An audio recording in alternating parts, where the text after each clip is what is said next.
I've been in dark places quite a few times, and it doesn't last a day or a week. It can go on for months, but that will make you so much stronger because there was so much introspection, so much analysis about your life. This sensitivity that is being given to you that felt like a burden can actually be a superpower. Hello, my name is Andrew White, and welcome back to Leadership 2050, a podcast bringing you leadership lessons from the front lines of positive change. I'm a leadership coach and senior fellow in management practice here at Side Business School, where my work focuses on leadership that's fit for the 21st century. In this new series, you'll meet 6 more exceptional leaders who are at the forefront of addressing the challenges between now and 2050. In this episode, I'm in conversation with Toto Wolff, the CEO, team principal, and co-owner of Mercedes-AMG Petronas F1 Team. Toto shares the secrets to his success, and he talks openly about overcoming childhood tragedy, the need to show weakness and admit your mistakes, and how sensitivity can be a superpower. I began by asking Toto to tell us a little bit about his journey to Formula One.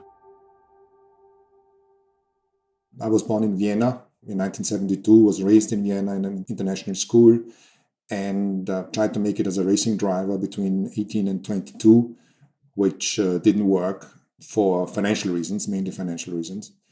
My wife says it's actually of talent reasons, so we clearly disagree on that one.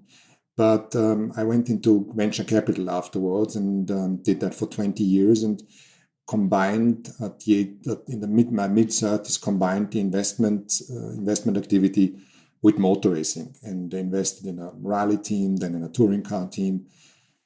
Ended up with a minority stake of up to 20% in a Formula One team called Williams. And by 2012, the CEO quit, and I ended up in an executive position for the first time in my life. So before, I would only be on either non-executive or just a shareholder. So it was easy because I could comment from the sidelines, the kind of guy, I know it better, but never run it in an executive position. And 2012 was actually quite a successful year. It was the last victory for Williams. And by the end of 2012, Daimler asked me to assess why their team wasn't performing to their expectations. And I, without wanting to badmouth anybody from Mercedes, started to look at the structure and came to the conclusion that there was a disconnect between Stuttgart and the team in UK.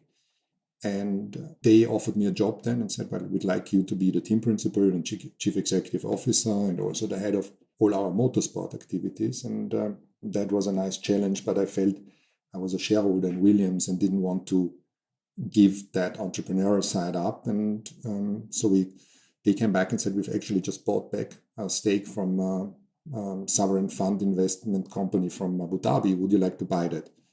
And this is how I ended up in the Mercedes team with a third shareholding. And today it's 3 equal shareholders, 33% Mercedes, 33% Jim Ratcliffe and Ineos, and 33% myself.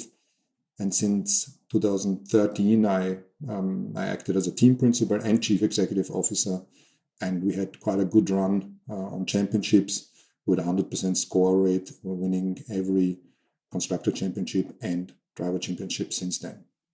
And that's one of the things I really want to focus on, Toto, because it has been quite remarkable.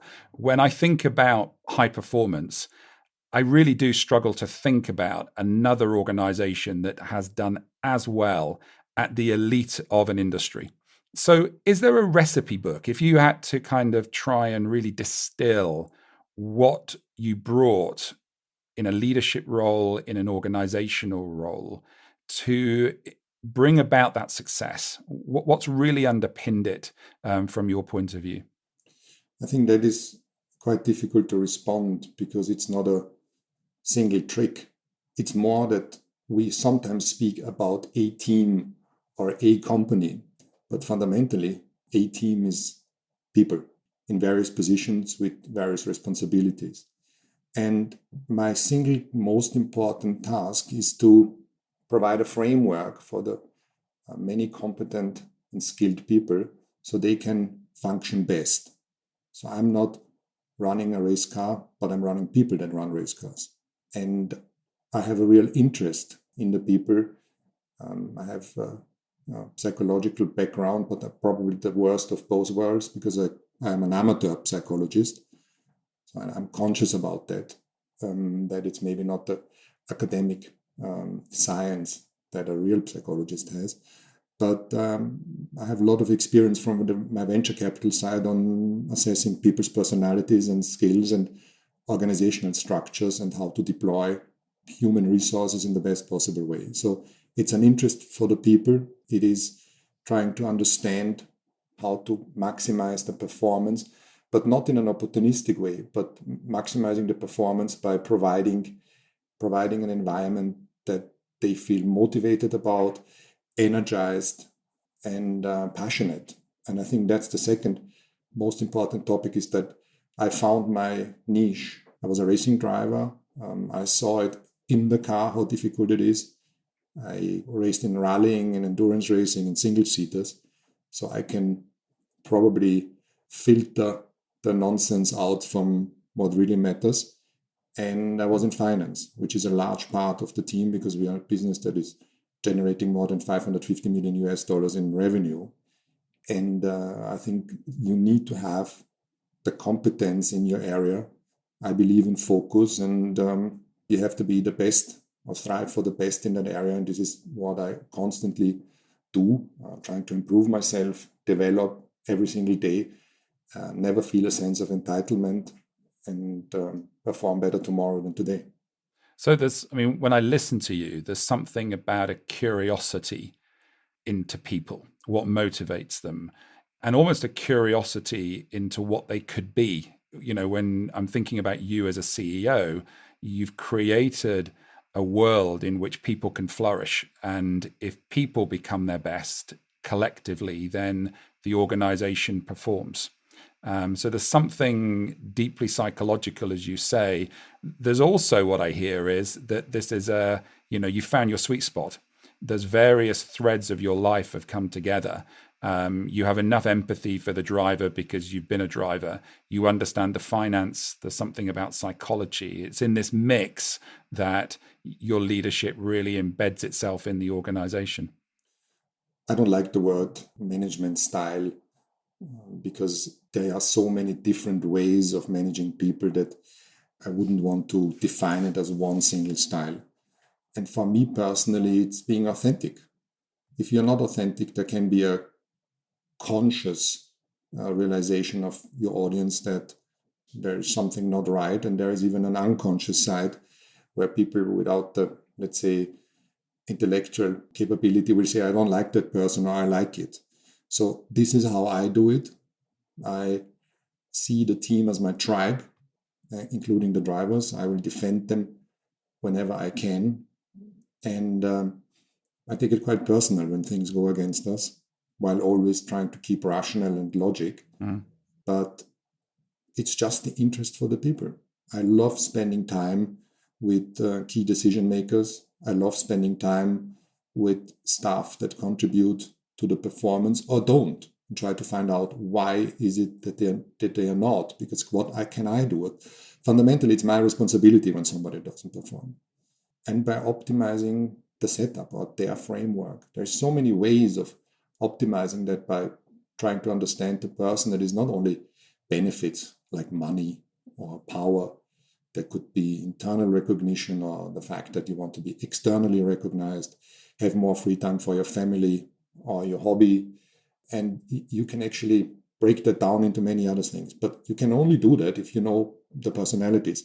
And what I demand from my leaders, that they do the same within their departments and further down. And this is a culture that takes time to implement, and that we have really achieved with all the support of everybody in the organization.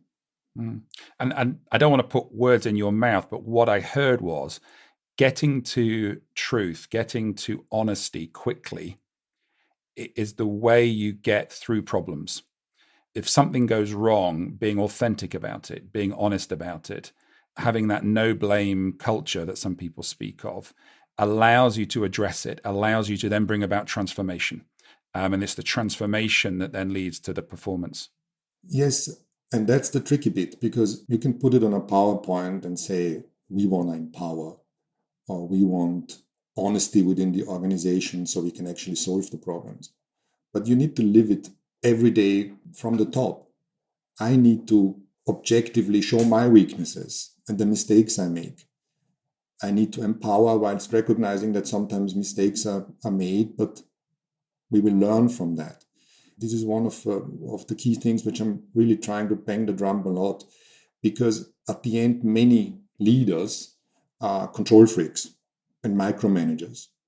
But I think the first step to break it down to a more positive and working environment is to recognize that you are. And fundamentally, if you hire the right people and you develop them, you trust them, you start to empower them. And we try to define in the board the key targets. And we utilize a sentence from a Spice Girls song that says, tell me what you really, really want. So we are telling them, or I am telling them what I really, really want. But I leave it to them to solve the problems and take the decision their way. I'm there as a sparring partner, as a sounding board, as the judge in a court. And I'm involved into many decisions, but sometimes just as a listener. I love attending technical meetings where probably my background is not enough to understand the detail, but I'm still there. I like to listen. I enjoy looking at the dynamic in the room, what happens, and take conclusions from that. So micromanager and control freak doesn't interfere into any decision, but knows everything that happens in the organization that is important. And so much of what you're saying, to my mind, is about who you are, your values, your worldview, and that's formed by experiences in life. So can I kind of take you back? When you look over the course of your life, have there been specific incidents that have really helped shape and form you, that have, created some of the approaches you're now deploying, and have formed your worldview, formed your values? Yeah, I had probably a difficult childhood and teenage years. But then in a way, everybody will have their story and will perceive it as difficult. But in my case, that is my personal perception. My father was very ill from an early age and died at 39 from a brain tumor that kept us suffering for 10 years. At the worst of all worlds, because I was educated in a private school, money was never really enough to pay the fees. But I saw wealthy kids and their lifestyle whilst not having anything near that. And when my father became very ill, I remember thinking, I just want to be responsible for myself. I don't want to be any more controlled by a parent or by an uncle or an aunt, but I want to take decisions for myself and for my sister and my mom. So very early on, probably at the age of 12, I felt that I was leading the family. And that's the way I started to take decisions that could have quite some outcome. So that was the second lesson. Then in motor racing, the brutal honesty. The stopwatch never lies. You're either good enough or not.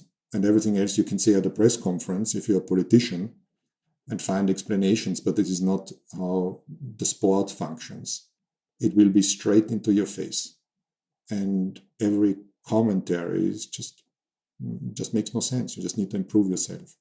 And I think these ingredients helped me to become who I am. I absolutely dislike internal politics. I will find out if you bullshit me. Integrity, loyalty, and not dealing in lies is key for me. And if somebody doesn't fit into that framework of values, then there is no place in the organization. And even for the genius jerk, we're not a team of superstars, but we are a star team. So you need to fit into the organization and play with everybody. And one of the challenges I can imagine you face after being so successful is, in a sense, the renewed ambition, the renewed drive. I'm not suggesting you've done this because the evidence is to the contrary, but in some companies, they almost get complacent. But I think for anybody, once you've achieved so much, you have to find it again. You have to wake up tomorrow and find that passion and that drive. So are there things you're doing differently now to maintain that success that are different from what you did at the beginning when you came in and in a sense initiated the journey that you're now on? I think it's clear that if you're lucky enough to rely on an organization that is skilled, you start winning. And obviously the drive is enormous at the beginning. You want to, in our sport, you want to win races, championships, and once you've won, you want to demonstrate that you haven't been a one-time wonder. And then we are also pretty lucky that regulations were changed in order to change the pecking order. So that motivated us. And every single year we're trying to define objectives that are important for the company, the department, and the individual. It's quite difficult to say this is the EBITDA target which we are trying to achieve.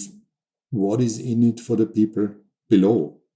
Why is an EBITDA target important? Because it may have a financial benefit, but financial benefits are one thing. You get used to them pretty quickly. So there must be more about those targets. And leaders often forget that the ones that actually bring performance are not only the ones that are highly visible and at the top of the food chain. And therefore it's dangerous to say, okay, what do I want? I want more money, I want more power, I want more recognition, a better car, a nice lifestyle. Well, I am not important. I need to understand that everybody in the organization wants to achieve things and wants to be motivated and tries to have the right objectives. So we need to find out what that is. And if we are successful in finding out what the objectives are in the organization from the people, then you are one step further and you can describe those objectives, discuss them. And we do that every single year. We spend days of discussing these.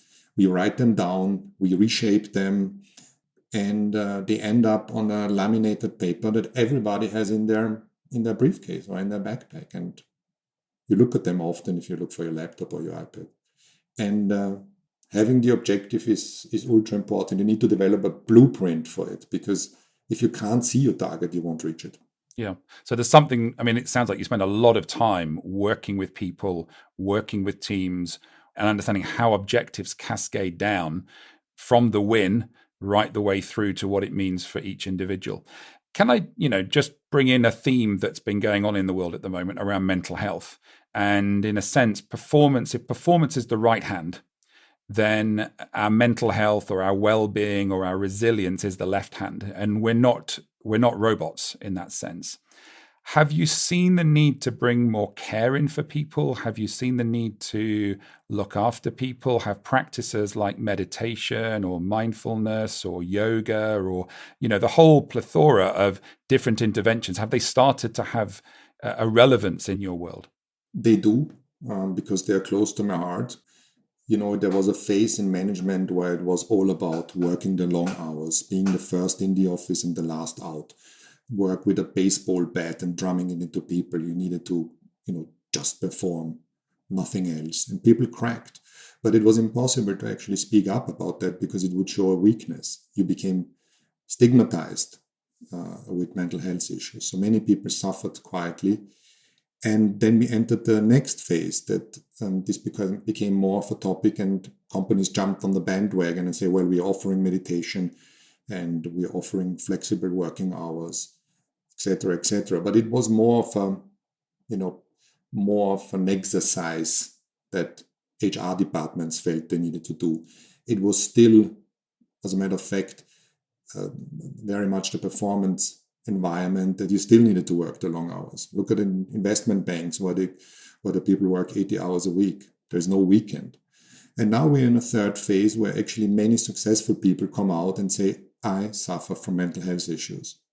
And it started in sports and it goes over to successful business people, because I have found out in my life that very many of the superstar performers suffer from depressive episodes, anxiety, insecurity, and have been in dark places.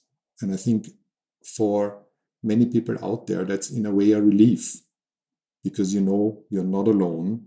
You can still achieve things and be successful, whilst recognizing that this sensitivity that is being given to you that felt like a burden can actually be a superpower, because you just simply feel your environment much more. And that is what I'm trying personally to make my environment know. And then I started speaking publicly about it. And it's not like, I had a bad day or I was angry. No, I've been in dark places quite a few times, and it doesn't last a day or a week. It can go on for months, and it's quite difficult to work yourself out. But there is always the moment where suddenly the light goes on again. And that will make you so much stronger, because there was so much introspection, so much analysis about your life that has happened in these days, which normally you're just trotting along. It doesn't happen. Mm-hmm. So I suppose in many ways, it's a wonderful shift to see in the world that this compassion is starting to come into organizations of all shapes and form. Are there particular practices that you have personally found useful that help you through those dark places? Are there places you go? Is it time with the family, time in nature? People talk about meditation, yoga, and I think it's quite a personal journey that people go through to find what works for them. Yeah, like you say, it's very personal. Things will work for one person and wouldn't work for the other one. Meditation is a wonderful thing. I learned mindfulness meditation and mantra meditation helped me to explore that side. But for me, I need more active meditation. Active meditation means concentrating on a single task rather than having your brain constantly jumping from one topic to the other. I like sport activities that scare me, that oblige me to think about that only. Racing a car or driving a race car is a function like this. You will not think about anything else, your problems, when you're in a car. Go kite surfing, be exposed to the sea and the wind, and not always be in control. And these are the activities that take my mind off. And when I do this for an hour or two, I come out and say, but I didn't suffer actually whilst doing it. And some will go walking in the nature. For me, that's too slow, makes me think even more. So you need to find out what's good for you. And I have a great support network in my family. My wife is totally understanding of what I need in order to function best. I'm very open with my children, not with the 4-year-old, but I have a 17-year-old daughter, Rosa, and a 20-year-old son, Benedict. And these guys the children have almost become consultants to myself and giving me feedback. And that is a wonderful thing for a parent, to find out that your children are so close to yourself. So there's lots of factors that have helped me, but also within the organization, I'm quite open and said, well, I need time off, or I'm simply off. You need to carry the ball. And they do. And when I come back, I run, and I run fast and faster than anybody else. But in between, I need to stop and take a breath. And that's what I did, for example, last year. COVID was quite difficult for me, because suddenly the wheel stops, the hamster wheel stops, and you're right there and say, hold on a minute. I've always run. What do I do with my time if the music stops? And that was quite difficult. Yeah. And I know what you mean when you were talking about active sports. I sail. And I know when the wind picks up and the boat starts heeling over, I can't think about anything else. I've got to keep the crew safe. I've got to keep the boat, out of trouble and difficulties. And for 2 or 3 hours, it's all consuming. And no matter what I might be worried about or thinking about before I'm sailing, it's almost like a hard reset in some ways, in terms of moving into a completely different environment. And so I can, I'm similar in that, I enjoy that spike of adrenaline to kind of, give me a different perspective. But that is exactly what mindfulness is. Mindfulness means being focused on a single task, have your thoughts and emotions focused. And some people do that by transcendental meditation. Some other do it in a different way with a mantra, or concentrating on your breath. Another do it like you or I, doing something that, without being in the moment without having your mind sharp and focused, you will trip over. And that could hurt or could be embarrassing. Yes. So that is mindfulness. Yeah.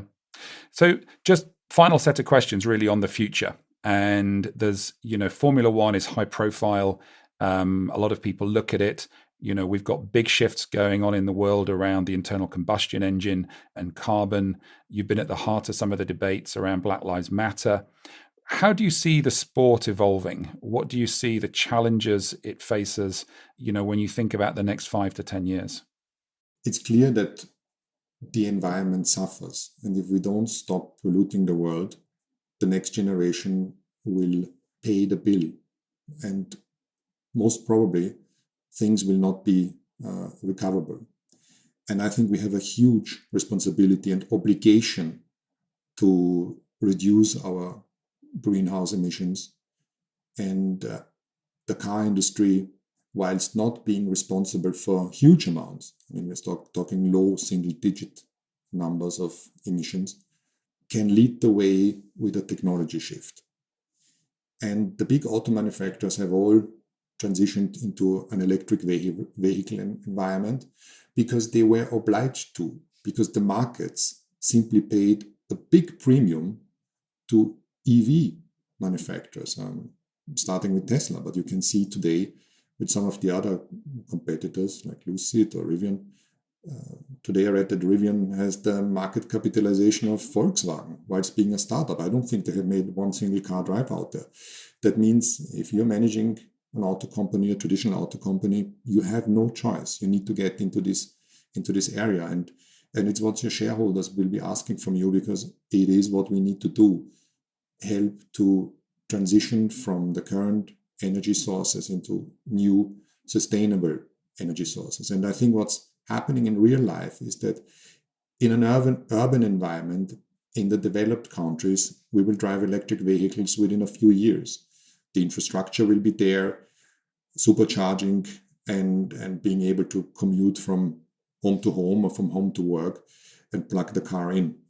But there will be many areas, rural areas or underdeveloped countries, where internal combustion are going to play a big role for a long time. And probably that's the majority of all cars. There will be industrial machines and equipment that will run on diesel or will run on conventional fuels. And what Formula One is doing is actually helping that energy transition. Since 2014, we have the most efficient hybrid engine in the world. We haven't been very good at communicating this, but today we have thermal efficiency of over 50%. That means everything that we put in a car in terms of fuels, up to a percentage of 50%, propels the car forward. No other car or no other industry has that. And now we're just going into the next phase and introducing 100% sustainable fuel from green sources in 2026. And we will fuel our cars with that sustainable fuel and help the energy transition in everywhere.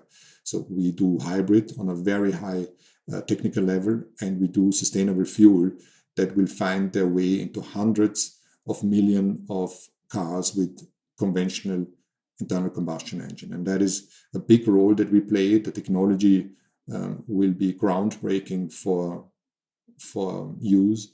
And then who knows what happens in 2030, whether we switch to electric propulsion, 100% electric propulsion or something else. You just need to be open-minded about technology. It's very much a role you play in Formula One, above and beyond entertaining us through the racing. You're also the place of innovation, and so much comes from you in that respect as well that contributes to the wider industry. So Toto, thank you for all of that. I want to end my bit with what I call 7 quickfire leadership questions. So the first of which is, which leader from history inspires you most? I haven't really found a single person that inspires me most. I'd rather pick certain attributes from a person's character or achievements and almost make the perfect avatar that becomes a role model for myself. Okay, so that would apply to today as well as historically as well. Absolutely. So the third question, moving on, is there a book that's had an impact on you? Yes, although I'm not very good with finishing books, There is many books that I enjoyed reading, maybe not to the end. One book that inspired me most, or a book that I learned most, was The Art of War, and the learnings from crisis and wartime and the application in the real world, whether for a sports team or a company. And I was lucky enough to have worked with Stephen Bungay, who did the book, and talk about our team. We had him in various offsites, and that was a great experience. And you've answered this to some extent already, but you're obviously promoting people. You're putting people into leadership roles. Are there one or two things that really stand out in terms of characteristics that you're looking for? Most important is whether a person lives to our values. In a sense, I feel if somebody has the integrity to fit into our organization and buys into the values. Obviously, the academic background or the competence and skill are important, but more the personality. And then the younger generation, are there things that you're seeing in that generation that really inspire you? The younger generation need to fight much harder to get the jobs and end up in organizations that, or in a business that they are passionate about it. So a huge amount of skill that is needed in order to get your dream job. And I think the overall level of performance of students is much higher than many years ago.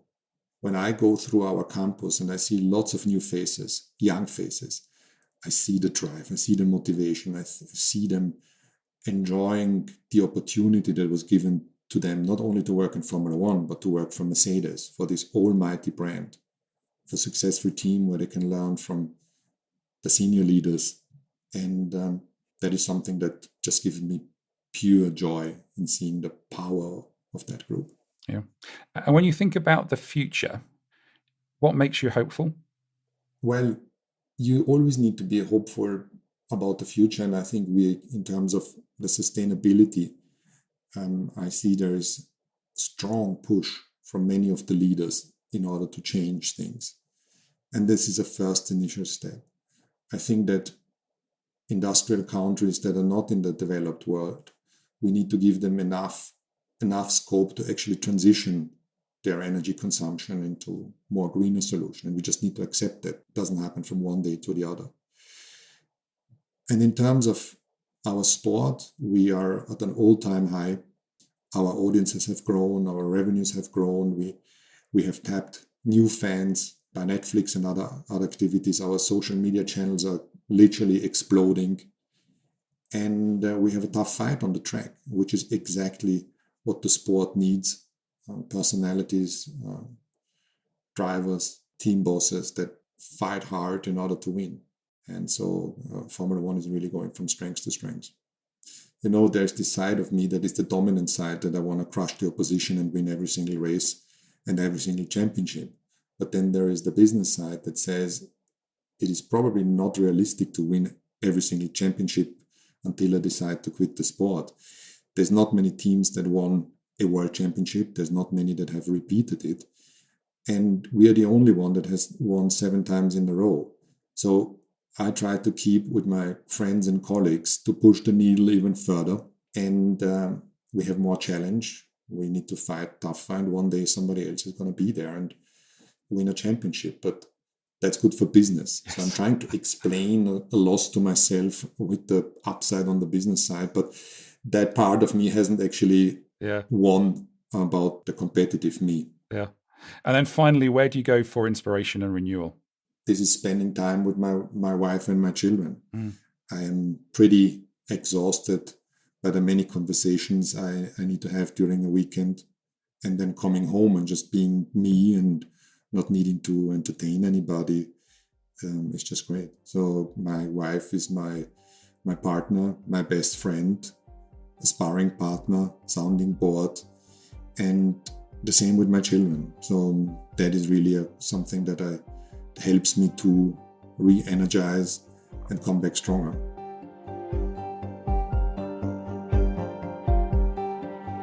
Many thanks to Toto Wolff. My name is Andrew White, and you've been listening to Leadership 2050, a podcast from Side Business School at the University of Oxford. You can catch up with all our previous episodes from Series 1 wherever you get your podcasts.